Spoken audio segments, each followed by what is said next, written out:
Hello guys, web bridge पर आज बात करने वाले हैं जुपर 2240 इलेक्ट्रोड्स के बारे में। ये electrode basically grey, ductile, nodular और एलॉयड कास्ट आयरन स्टील्स के लिए यूज किए जाते हैं। तो इसी के बारे में आज हम बात करने वाले हैं।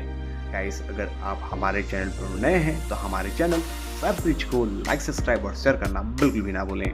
तो चलिए दोस्तों, शुरुआत करते हैं और जानते हैं जुपर 2240 के इलेक्ट्रोड्स के बारे में। जुपर 2240 एक बहुत ही उपयोगी और रीबुल्ड इलेक्ट्रोड होता है जो कि स्पेशली ग्रे, डक्टाइल, नोड्यूलर और एलॉयड कास्ट आयरन को रीबुल्ड या फिर वेल्ड करने के लिए यूज में लाए जाते हैं। ये इलेक्ट्रोड ऑल पोजिशन इलेक्ट्रोड्स होते हैं और बेसिकली ये आर्क इलेक्ट्रोड होते हैं। जुपर 2240 पर वेल्ड करने से क्रैक रेजिस्टेंस स्ट्रक्चर्स मिलता है। जुपर 2240 एक इजली हैंडेबल इलेक्ट्रोड्स होते हैं। साथ ही इस पर वेल्ड करने के दौरान स्पैटर्स न के बराबर आते हैं।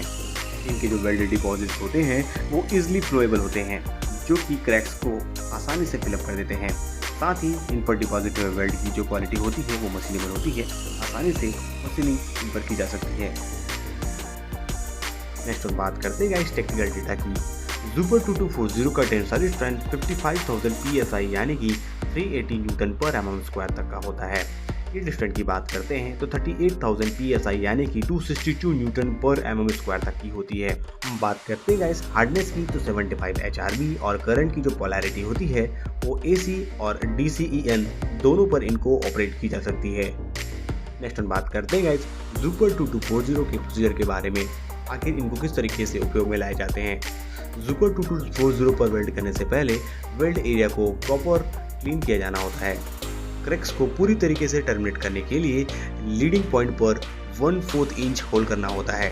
उसके बाद कास्टिंग को प्रीहीट करना होता है 400 डिग्री सेल्सियस पर। उसके बाद 1 आवर पर इंच के हिसाब से इनको होल्ड करके रखना होता है।